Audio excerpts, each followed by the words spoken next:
Good day everyone. Ito may dumating na naman tayong banknote. Ayan, check natin. At kung bago lang po kayo sa aking channel, makikisuyo po, no? Paki-like and subscribe na rin po. At saka meron po tayong FB page. So may dumating tayong banknote. Ang ganda ng cover. Ano ba to? Gold? Ganda. So ayan, hindi ko lang matandaan kung ano. Kasi ayan, pero dahan-dahanin natin, baka mapunit or masyado siyang malukot. Ayan po, ano, salamat po, no, road to, nakakabahan ako kung gugupitin ko, road to 20,000 subscriber na po tayo sa ating YouTube channel at sa ating FB page, no, meron din po tayo. Ayan, ito lang po, at mahirap nang masayang yung coin. Banknote to. Nanggaling to sa auction eh. Yan. Yan. Ganda. Oop. 10 pesos. Ay 5 pesos. Ayan. Lumang panahon. Panahon ng lumang-luma. Ito ba to? The Bank of BPI notes, no? BPI notes, at saka meron tayong previous na kung ano connect. Yan, meron tayong yan. Pero focus muna tayo dito.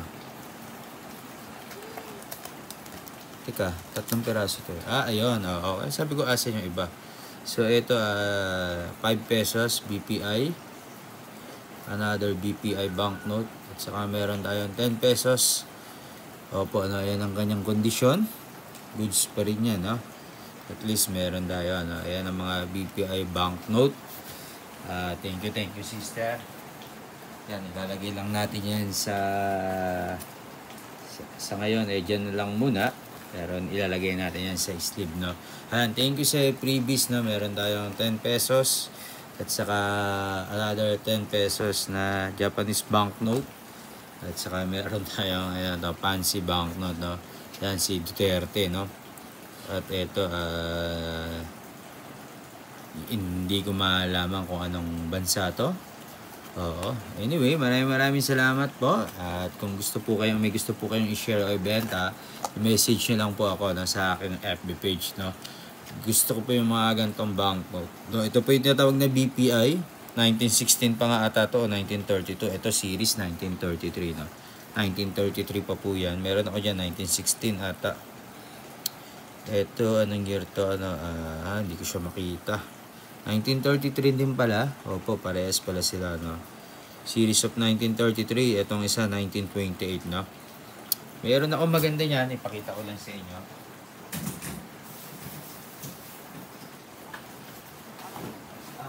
Siyempre, pag mas maganda, grabe ang taas ng presyo na, no? Depende po kasi. I-sleeve na rin natin. I-sleeve na natin para hindi na siya masira. Siyempre, sa ganyang panahon, magwa 100 years na yan, ina-expect natin na hindi na siya ganun ka crispy, unless galing talaga siya sa collector. Itong mga to kasi baka galing to sa mga lumang bahay, no, mga nakatago. Meron ako niyan, maganda, pero maganda din yung presyo. Napakaganda ng presyo, hindi biro yung price niya, no? Papakita ko sa inyo, no? Ito 10 pesos. Series nito 1933, no? Ayan, ayan, maganda siya. Maganda din ang presyo niyan. Oo. May kamahalan niya nung nakuha ko. Talagang libo kung pag-uusapan. Ito rin naman, libo rin naman to. Pero hindi na siya ganun nakakatakot, no? Kung mapupunit pa siya sa gitna. Kaya kailangan i-sleeve na agad siya pag once na dumating. Ayan, no? Naka-sleeve na, no? Yan ang difference ng dalawa. cashier, ayan, no? Pumirma, parehas. President, 1933, 1933. Parehas sila, no? Parehas. Ito yung bagong dating, ito yung sa akin, yung material tagal. Ayan yung kanilang likuran, no? Okay. Meron pa ako niya na isang ganyan, 1933 din. Medyo may kamahalan din yung nakuha ko kasi maganda din yung kanyang pagka, 1933 din yun. So, first time ko magkaroon ng, kung di ako nagkakamali, ng BPI. Ang ganito, At maganda, magkaiba siya ng, teka, ayoko itong sleeve na to. Masyado manipis. Dito tayo sa sleeve natin.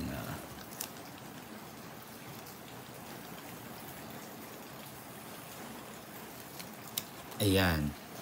First time ko magkaroon ng BPI notes, BPI notes ba to? Ito, 10-10. At saka ito ay BPI notes, yung 5 piso, Ayan, isa 5-5, 10. Meron ako nyan, Victory note. At saka PNB. PNB notes pala, Ayan, first time ko nga magka-BPI notes, Pero kung sa pinakamahal na meron ako pang grade, ito talaga yung panglabang ko, Ayan, Victory note na 100 pesos. Mahal ang pagkakuha ko dito kasi halos uncirculated to, Medyo, 5 digits na to talaga, Hindi naman 6 digits pero 5 digits. Kaya iniingatan ko talaga, Ayan yung mga kinukuha natin. Baka meron kayong mga ganyan, BPI, Victory, at saka meron ding PNB. Ayan, PNB notes na. Ayan, share ko lang, at bihira ko siyang ilabas.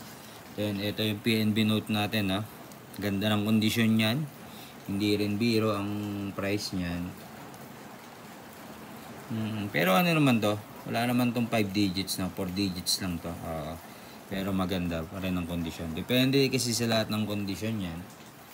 Kung magkano mo bibilin, doon nagbabase yan Kumbaga sa 1 to 10, kung 5 na lang ang grade niyan, mababa na yan.